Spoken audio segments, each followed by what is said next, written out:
ધોરણ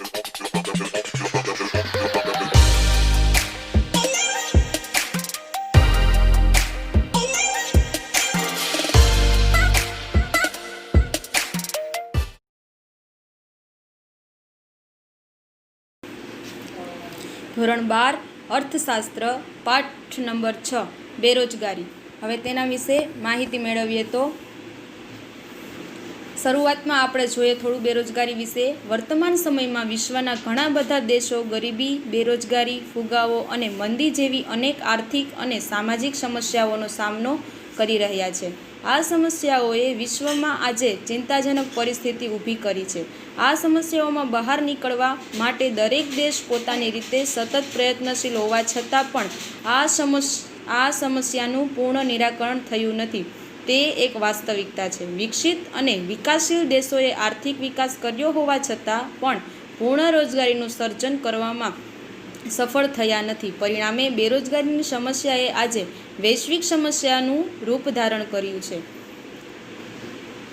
આપણા આયોજનની મર્યાદા છે। વિકાસશીલ ભારત દેશમાં એક તરફ ઊંચો વસ્તી વૃદ્ધિનો દર અને બીજી તરફ અપૂરતો આર્થિક વિકાસ થવાને કારણે બેરોજગારીની સમસ્યાને વધુ ગંભીર સ્વરૂપ ધારણ કર્યું છે। હવે બેરોજગારીનો અર્થ જોઈએ। સામાન્ય રીતે બેરોજગારી એટલે કામ કરી શકે તેવી વ્યક્તિની કામ વગરની સ્થિતિ। બેરોજગાર માત્ર શ્રમિક જ હોય તેવું નથી, પણ ઉત્પાદનના અન્ય સાધનો પણ બેરોજગાર હોઈ શકે છે, પરંતુ સામાન્ય રીતે બેરોજગારીને માત્ર શ્રમના સંદર્ભમાં જ વિચારવામાં આવે છે। તેથી અહીં આપણે શ્રમિકને લક્ષણમાં રાખીને બેરોજગારીનો અર્થ સ્પષ્ટ કરીશું। પ્રોફેસર પિગુના મતે બેરોજગારી એટલે કોઈ વ્યક્તિ માત્ર ત્યારે જ બેકાર કહેવાય છે કે જ્યારે તેની કામ કરવાની ઈચ્છા હોવા છતાં કામ મળતું નથી। ખાસ યાદ રાખજો, પ્રોફેસર પિગુના મતે બેરોજગારી એટલે કોઈ વ્યક્તિ માત્ર ત્યારે જ બેકાર કહેવાય છે કે જ્યારે તેની કામ કરવાની ઈચ્છા હોવા છતાં તેને કામ મળતું નથી। ટૂંકમાં બેરોજગારી એટલે પ્રવર્તમાન વેતન દરે વ્યક્તિની કામ કરવાની ઈચ્છા, શક્તિ અને તૈયારી હોવા છતાં તેને કામ ન મળે ત્યારે તે વ્યક્તિ બેરોજગાર છે તેમ કહેવાય। બેરોજગારીના ઉપરયુક્ત અર્થ મુજબ પ્રવર્તમાન વેતન દરે વ્યક્તિની કામ કરવાની ઈચ્છા, શક્તિ અને તૈયારી હોવા છતાં તેને કામ વગર રહેવું પડે ત્યારે આવી બેરોજગારી અનૈચ્છિક બેરોજગારી કે ફરજિયાત સ્વરૂપની બેરોજગારી કહેવાય છે। તેવી જ રીતે વ્યક્તિની કામ કરવાની ઈચ્છા અને શક્તિ ન હોય અને પરિણામે તે પ્રવર્તમાન વેતન દરે કામ વગર બેસી રહે તેવી વ્યક્તિને બેરોજગાર કહેવાય નહીં। આવા વ્યક્તિને સ્વૈચ્છિક બેરોજગાર ગણી શકાય। આ અર્થ મુજબ બાળકો, વૃદ્ધો, અશક્તો અને પોતાની ઈચ્છાથી કામ વગર બેસી રહેનાર સક્રિય શ્રમ પુરવઠાનો હિસ્સો ના હોવાથી બેરોજગાર ગણાય નહીં। આવી સ્વૈચ્છિક બેરોજગારી એ બેરોજગારીની સમસ્યા નથી। બેરોજગારીનો ખ્યાલ સક્રિય શ્રમના પુરવઠાના સંદર્ભમાં જ સમજાવવામાં આવે છે। સક્રિય શ્રમના પુરવઠામાં સામાન્ય રીતે 15 થી 64 વર્ષની વય જૂથમાં હોય તેવી વ્યક્તિઓનો સમાવેશ કરવામાં આવે છે। બેરોજગારીના અર્થની સ્પષ્ટતા પરથી કહી શકાય કે અનૈચ્છિક બેરોજગારી કે ફરજિયાત સ્વરૂપની બેરોજગારી જ દેશ માટે સમસ્યારૂપ ગણવામાં આવે છે। ભારતમાં પણ બેરોજગારીએ ગંભીર આર્થિક સમસ્યાનું સ્વરૂપ ધારણ કર્યું છે। બેરોજગાર વ્યક્તિ આર્થિક રીતે આશ્રિત હોય છે અને સમાજમાં સ્વમાનપૂર્વક જીવન જીવી શકતી નથી। તેથી ભારતમાં બેરોજગારીની સમસ્યા એ માત્ર આર્થિક સમસ્યા જ નથી, પણ તે સામાજિક, નૈતિક અને રાજકીય ક્ષેત્રે સમસ્યાઓ ઊભી કરી શકે છે। હવે એના પછી જોઈએ તો બેરોજગારીના પ્રકારો।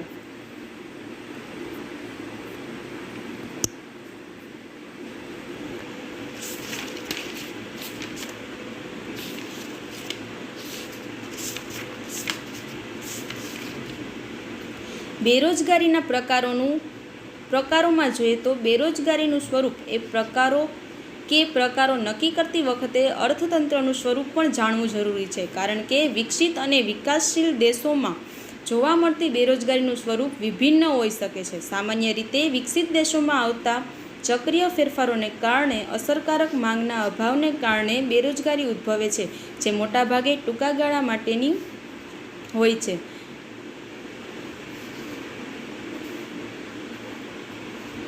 મોટા ભાગે ટૂંકા ગાળા માટેની હોય છે. વિકસિત દેશોમાં ચક્રીય બેરોજગારી અને ઘર્ષણજન્ય બેરોજગારી વિશે પ્રમાણમાં જોવા મળે છે. વિકસિત દેશોમાં ચક્રીય બેરોજગારી અને ઘર્ષણજન્ય બેરોજગારી વિશેષ પ્રમાણમાં જોવા મળે છે, જેને અસરકારક માંગમાં વધારો કરીને હલ કરી શકાય છે. જ્યારે ભારત જેવા વિકસિત દેશમાં ઊંચા વસ્તી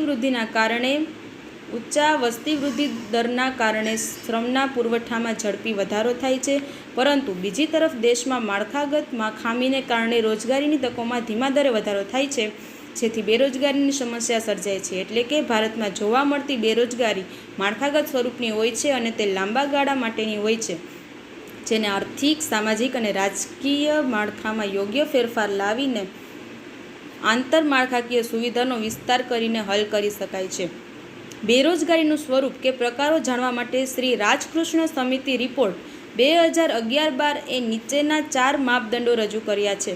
ખાસ બીજી વાર નોંધ લેજો કે બેરોજગારીનું સ્વરૂપ એ પ્રકારો જાણવા માટે શ્રી રાજકૃષ્ણ સમિતિ રિપોર્ટ 2011-12 એ નીચેના 4 માપદંડો રજૂ કર્યા છે. એમાંથી પહેલું છે સમય, બીજું છે આવક, ત્રીજું છે સંમતિ અને ચોથું છે ઉત્પાદકતા.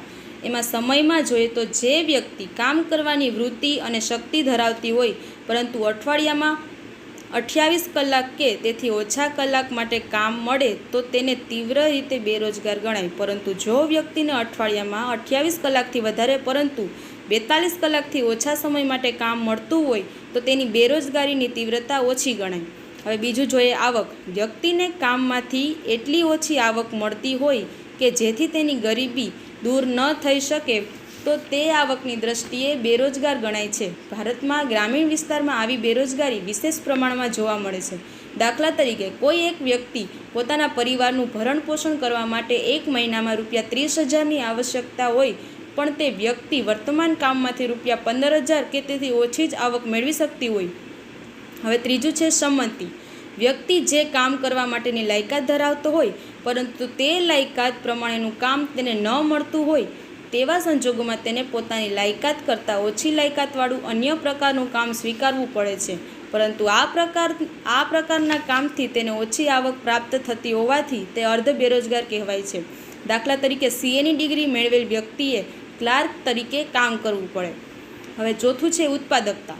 શ્રમિકની વાસ્તવિક ઉત્પાદકતા જે હોય તેના કરતાં તે વ્યક્તિની હાલ ઓછી ઉત્પાદકતા કે કામ કરતો હોય તો ઉત્પાદન તેની શક્તિ કે ઉત્પાદકતા કરતાં ઓછું હશે. દાખલા તરીકે કોઈ એક વ્યક્તિ એક દિવસમાં 20 મીટર કાપડ બનાવી શકવાની ક્ષમતા ધરાવે છે પણ તેને 10 મીટર જ કાપડ બનાવી શકે તેટલું જ કામ મળતું હોય. ઉપરયુક્ત માપદંડ પ્રમાણે બેરોજગારીના પ્રકારો આ પ્રમાણે છે. હવે જોઈએ બેરોજગારીના પ્રકારો. એમાંથી પહેલું છે સંપૂર્ણ બેરોજગારી. હવે એનો અર્થ જોઈએ તો જે વ્યક્તિનો પ્રવર્તમાન વેતનના દરે રોજગારી મેળવવા માંગે છે અને જરૂરી લાયકાત પણ ધરાવે છે પરંતુ તેમને બિલકુલ રોજગારી ના મળતી હોય તો તેઓ સંપૂર્ણ બેરોજગાર કે ખુલ્લા બેરોજગાર કહેવાય. સામાન્ય રીતે જે દેશમાં શ્રમનો પુરવઠો ઝડપથી વધતો હોય અને શહેરીકરણની પ્રક્રિયા પણ ઝડપી હોય ત્યાં આવી સંપૂર્ણ બેરોજગારીનો વૃદ્ધિદર ઊંચો જોવા મળે છે. આ પ્રકારની બેરોજગારી ગામડા કરતાં શહેરોમાં વધુ જોવા મળે છે, જેમાંના મોટાભાગના ખુલ્લા બેરોજગારો ગામડામાંથી શહેરોમાં કામની શોધમાં આવેલા વ્યક્તિઓ હોય છે. સંપૂર્ણ બેરોજગારીનો ભોગ સામાન્ય રીતે શિક્ષિતો અને તાલીમ વગરના વ્યક્તિઓ વધુ બનતા હોય છે. સંપૂર્ણ બેરોજગાર વ્યક્તિ કામ કરી શકે તેમ હોવા છતાં કામ મેળવી શકતા નથી, પરંતુ આવી વ્યક્તિઓ વસ્તુઓ, વપરાશ અને ખર્ચ તો કરતા જ હોય છે, તેથી તેઓ બોજારૂપ બને છે અને ઉત્પાદકતા ઘટવાનું કારણ પણ બને છે. સંપૂર્ણ બેરોજગારીનું પ્રમાણ 15 થી 25 વર્ષની વય જૂથની વ્યક્તિઓમાં વધુ જોવા મળે છે. સંપૂર્ણ કે ખુલ્લી બેરોજગારીનો આંક આધારભૂત રીતે મેળવવો મુશ્કેલ હોય છે, છતાં પણ તેને માપવાની 3 પદ્ધતિઓ પ્રચલિત છે. એક છે રોજગાર વિનિમય કેન્દ્રમાં થયેલ નોંધણી દ્વારા, અને બીજું છે શ્રમના પુરવઠાના સેમ્પલ વગેરે દ્વારા, અને ત્રીજું છે વસ્તી ગણતરીના આંકડા દ્વારા. હવે એના પછી જોઈએ તો અર્ધ બેરોજગારી. શ્રમિકો તેમની શક્તિનો પૂરો ઉપયોગ કરી શકતા ન હોય એટલે કે ઓછા સમય માટે કે લાયકાત કરતાં ઓછી લાયકાતવાળું કાર્ય સ્વીકારવું પડે તેને અર્ધ બેરોજગાર કહેવાય. શ્રમિક દિવસના જેટલા કલાક અથવા વર્ષના જેટલા દિવસ કામ કરવાની વૃત્તિ અને શક્તિ ધરાવતો હોય તેના કરતાં ઓછા કલાક કે દિવસનું કામ મળે તો તે અર્ધ બેરોજગાર કહેવાય. દાખલા તરીકે એક કારખાનામાં કે ખેતરમાં શ્રમિકને 8 કલાકને બદલે માત્ર 5 કલાક જ કામ મળતું હોય તો તે અર્ધ બેરોજગાર કહેવાય. હવે તેના પછી જોઈએ તો પ્રચ્છન્ન બેરોજગારી. પ્રચ્છન્ન બેરોજગારી એટલે છુપી બેરોજગારી. આ પ્રકારની પ્રચ્છન્ન બેરોજગારી ભારત જેવા વિકસિત દેશમાં સવિશેષ જોવા મળે છે. તેનો અર્થ જોઈએ તો કોઈ એક વ્યવસાયમાં પ્રવર્તમાન ટેકનોલોજીના સંદર્ભમાં જરૂરી હોય તેના કરતાં વધુ શ્રમિકો રોકાયેલા હોય. આવા વધારાના શ્રમિકોને આ ક્ષેત્રમાંથી ખસેડી લેવામાં આવે તો પણ કુલ ઉત્પાદનમાં કોઈ ફેરફાર ન થતો હોય તો તેઓ પ્રચ્છન્ન બેરોજગાર કહેવાય. એટલે કે જો ઉત્પાદનના સાધનો અને ઉત્પાદનની ટેકનિક આપેલી હોય અને અતિવસ્તી ધરાવતા વિકસતા દેશોના ખેતી ક્ષેત્ર વિશેષ પ્રમાણમાં શ્રમની સીમાંત ઉત્પાદકતા શૂન્ય હોય તો તેવા દેશોમાં પ્રચ્છન્ન બેરોજગારી પ્રવર્તે છે તેમ કહી શકાય. તેના પછી જોઈએ તો ચક્રીય બેરોજગારી. મૂડીવાદી સ્વરૂપની અર્થવ્યવસ્થામાં મૂડીરોકાણ કરનાર અને બચત કરનાર બંને જુદી વ્યક્તિઓ હોવાથી મૂડીરોકાણ અને બચત કરનાર વચ્ચે અવારનવાર અસમતુલા સર્જાય છે. પરિણામે ક્યારેક આખા અર્થતંત્રમાં તેજીનું તો ક્યારેક મંદીનું મોજું જોવા મળે છે. તેજીની સ્થિતિમાં અર્થતંત્રમાં મૂડીરોકાણ, ઉત્પાદન, આવક, રોજગારી વગેરે વધવાનું વલણ હોય છે. જ્યારે સમગ્ર અર્થતંત્રમાં મંદીનું વાતાવરણ સર્જાય ત્યારે ચીજવસ્તુઓ અને સેવાની માંગમાં ઘટાડો થાય છે. પરિણામે અસરકારક માંગના અભાવને કારણે ઉદ્યોગોએ ઉત્પાદન ઘટાડવું પડે છે અથવા ઉત્પાદનના એકમો બંધ કરવા પડે છે અને ઘણા બધા શ્રમિકોને કામ પરથી છૂટા કરવામાં આવે છે. આમ અહીં મંદી બેરોજગારીનું કારણ બને છે. તેથી આ બેરોજગારીને ચક્રીય બેરોજગારી કહે છે. ઈસવીસન 1929-30માં અમેરિકામાં આવેલ મહામંદીની અસર વિશ્વના ઘણા બધા દેશોમાં જોવા મળેલી. તેથી આ મંદીને વિશ્વ મહામંદી તરીકે પણ ઓળખવામાં આવે છે. વર્તમાન સમયમાં પણ ક્યારેક અમેરિકા, ઇંગ્લેન્ડ જેવા વિકસિત દેશોમાં આવી બેરોજગારી સર્જાય છે. ભારતમાં પણ મૂડીવાદી સ્વરૂપના બજાર તંત્રનું અસ્તિત્વ હોવાથી અવારનવાર આવી ચક્રીય બેરોજગારી ઉદ્ભવતી જોવા મળે છે. તેના પછી જોઈએ તો ઘર્ષણજન્ય બેરોજગારી. અર્થ: જ્યારે ઉત્પાદન પદ્ધતિમાં ચીજવસ્તુઓની માંગમાં કે ચીજવસ્તુઓના ઉત્પાદનમાં ફેરફાર થવાથી કે શોધખોળ અને નવી ટેકનોલોજીને કારણે બજારમાં નવી વસ્તુ પ્રવેશવાથી કે બેરોજગારી સર્જાય તો આવી બેરોજગારીને ઘર્ષણજન્ય બેરોજગારી તરીકે ઓળખવામાં આવે છે. વિકસિત દેશોમાં જૂની ઉત્પાદન પદ્ધતિના સ્થાને નવી ઉત્પાદન પદ્ધતિ આવતા જૂની ઉત્પાદન પદ્ધતિવાળા એકમોને આર્થિક રીતે નુકસાન જતાં કેટલાક એકમો બંધ પડે છે. પરિણામે તેમાં રોકાયેલા શ્રમિકો નવી ઉત્પાદન પદ્ધતિને અનુરૂપ કાર્ય ના શીખે ત્યાં સુધી તેમને બેરોજગાર રહેવું પડે છે. નવી પદ્ધતિ મુજબનું કાર્ય શીખીને ફરીથી શ્રમિકો રોજગારી મેળવી લે છે. એટલે કે આ સ્વરૂપની બેરોજગારી ટૂંકા ગાળા માટેની હોય છે.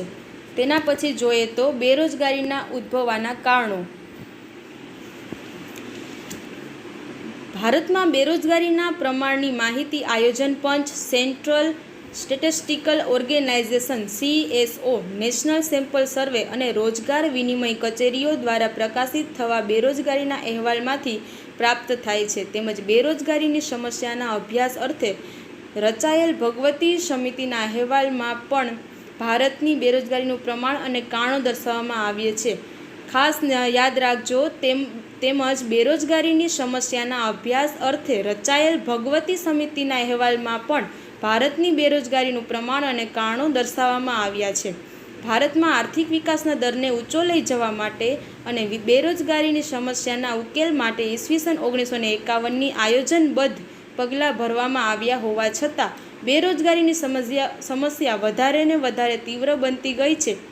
યોજનાના અંતે બેરોજગારીની પ્રમાણની નીચે આપેલી માહિતી પરથી સ્પષ્ટ થાય છે. ભારતમાં પ્રથમ વર્ષીય યોજનાને અંતે 53 લાખ બેરોજગારો હતા, જે વધીને 5મી યોજનાને અંતે 304 લાખ અને 9મી યોજનાને અંતે વધીને 348.5 લાખ બેરોજગારો થયા.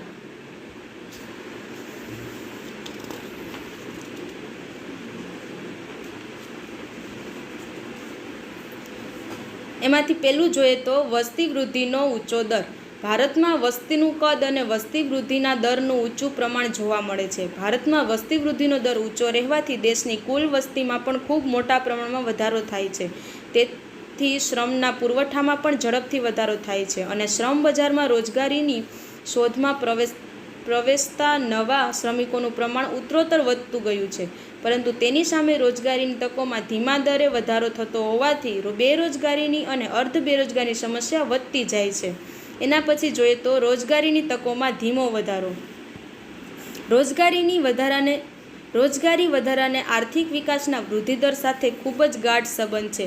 પરંતુ આયોજનકાળ દરમિયાન આર્થિક વિકાસનો દર વધતો ગયો હોવા છતાં રોજગારીની પૂરતી તકોનું સર્જન કરવામાં નિષ્ફળતા મળી છે. એ દર્શાવે છે કે ભારતનો આર્થિક વિકાસ રોજગારી વગરનો વિકાસ રહ્યો છે. ભારતમાં આયોજનના પ્રથમ 3 દશકામાં સરેરાશ લગભગ 3.5% દરે આર્થિક વિકાસ હાંસલ કરી શકાયો હતો, જે દર વધીને 10મી યોજનામાં 7.6% અને 11મી યોજનામાં 7.8% થયો હોવા છતાં યોજનાના અંતે બેરોજગારીની સંખ્યા વધતી ગઈ છે. આયોજનબદ્ધ આર્થિક વિકાસના પગલાં ભરવા છતાં પણ નવા અને જૂના રોજગારી ઈચ્છુકો માટે રોજગારીની પૂરતી તકો ઊભી કરી શકાતી નથી. એના પછી જોઈએ તો બચત અને મૂડીરોકાણનો નીચો દર. ભારતમાં આયોજન સમયમાં રાષ્ટ્રીય આવકમાં વધારો થયો છે, પણ સાથે સાથે વસ્તી વૃદ્ધિનો દર પણ ઊંચો જોવા મળ્યો છે. પરિણામ સ્વરૂપ માથાદીઠ આવકમાં રાષ્ટ્રીય આવકના પ્રમાણમાં નીચા દરે વધારો થયો છે. નીચી માથાદીઠ આવક અને બોજારૂપ વસ્તીના નિભાવ પાછળ થતા ખર્ચને કારણે બચત અને મૂડીરોકાણનો દર નીચો રહે છે. મૂડીરોકાણનો દર નીચો હોવાથી ઉદ્યોગ ક્ષેત્રે, ખેતી ક્ષેત્રે કે અન્ય ક્ષેત્રોમાં પૂરતા પ્રમાણમાં નવી રોજગારીની તકો ઊભી કરી શકાતી ના હોવાથી બેરોજગારીની સમસ્યામાં વધારો થાય છે. તેના પછી જોઈએ તો મૂડી પ્રધાન ઉત્પાદન પદ્ધતિ. ભારતમાં મૂડીની અછત અને શ્રમની છત છે. આ પરિસ્થિતિમાં બેરોજગારીની સમસ્યા હળવી કરવા શ્રમ પ્રધાન ઉત્પાદન પદ્ધતિ અપનાવવી વધારે અનુકૂળ ગણાય છે. પરંતુ ભારતમાં ખાસ કરીને બીજી પંચવર્ષીય યોજનાથી મોટા અને પાયાના ઉદ્યોગોનો વિકાસની નીતિ અપનાવી છે. પંચવર્ષીય યોજનાઓમાં પણ મૂડી પ્રધાન ઉત્પાદન પદ્ધતિના પ્રમાણમાં શ્રમ પ્રધાન ઉત્પાદન પદ્ધતિને ઓછું મહત્ત્વ મળ્યું છે. ખેતી અને ઉદ્યોગ ક્ષેત્રમાં વધુને વધુ યાંત્રિકરણ અપનાવવામાં આવ્યું છે, જે રોજગારીમાં ધીમા દરે વધારો કરે છે. ઉદ્યોગ ક્ષેત્રે પણ ઉત્પાદકતા વધારવા માટે તેમજ સંગઠિત મજૂર મંડળો સામે એક પ્રકારનું રક્ષણ મેળવવા શ્રમનો બચાવ કરે તેવી ઉત્પાદન પદ્ધતિ અપનાવવું વલણ અપનાવે છે. આ ઉપરાંત રેલવે, સિંચાઈ, રસ્તા, બાંધકામ તેમજ રાજ્યના અન્ય જાહેર ક્ષેત્રોમાં પણ મૂડી પ્રધાન ઉત્પાદન પદ્ધતિનો ઉપયોગ વધતો જાય છે. એના પછી જોઈએ તો વ્યાવસાયિક શિક્ષણનું નીચું પ્રમાણ.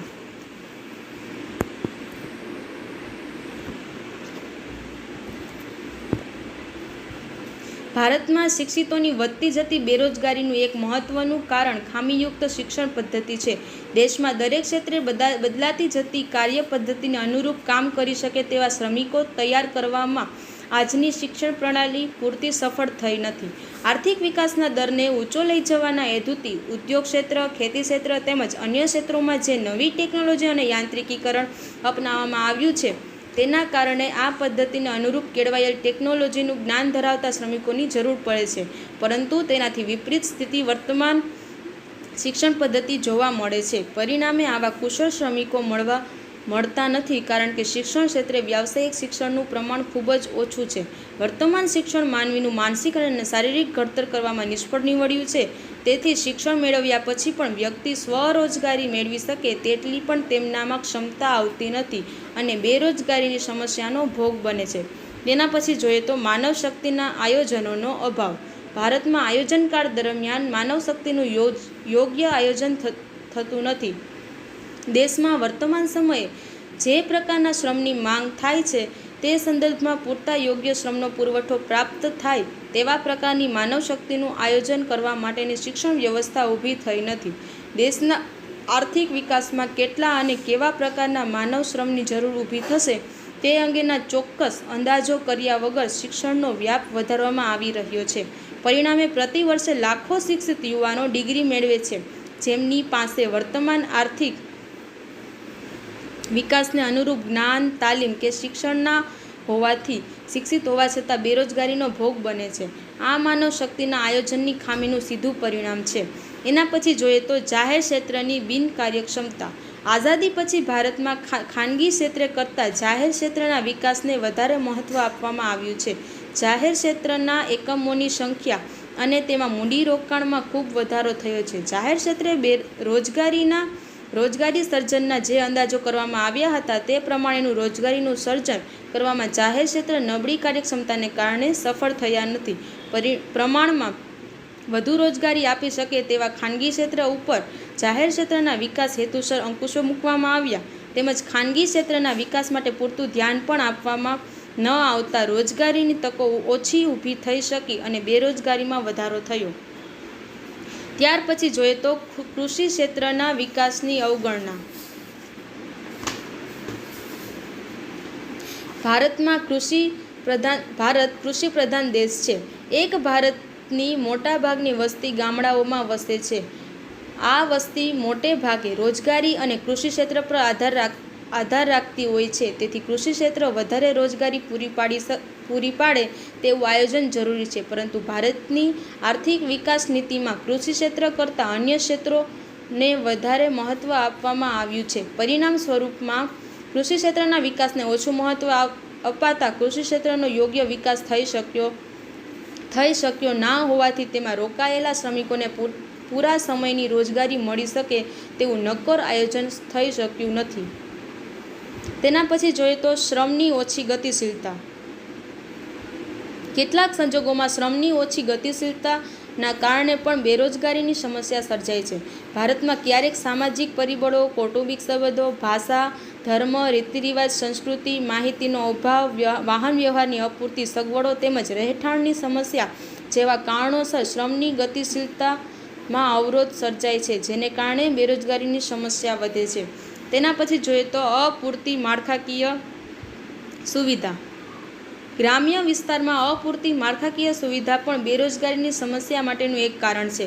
ગામડામાં અપૂરતી વાહન વ્યવહારની સગવડ, સારા રસ્તાઓની ઓછી સગવડ, શિક્ષણ, આરોગ્ય અને વીજળીની અપૂરતી સુવિધા હોવાથી ગ્રામ્ય વિસ્તારમાં રોજગારીનું સર્જન મોટા પાયે કરી શકાતું નથી. જેમ કે ગામડામાં ઉદ્યોગ માટે સસ્તા દરે શ્રમિકો અને કૃષિ ક્ષેત્ર સાથે સંકળાયેલા ઉદ્યોગોને કાચો માલ સરળતાથી મળી શકે તેમ છે, પરંતુ ત્યાં ઉદ્યોગો માટે સતત અને પૂરતી વીજળીના સગવડનો અભાવ હોવાથી લોકો ગ્રામ્ય વિસ્તારમાં ઉદ્યોગો સ્થાપવા તૈયાર થતા નથી. પરિણામે ત્યાં નવી રોજગારી ઊભી ના થતાં બેરોજગારી સર્જાય છે.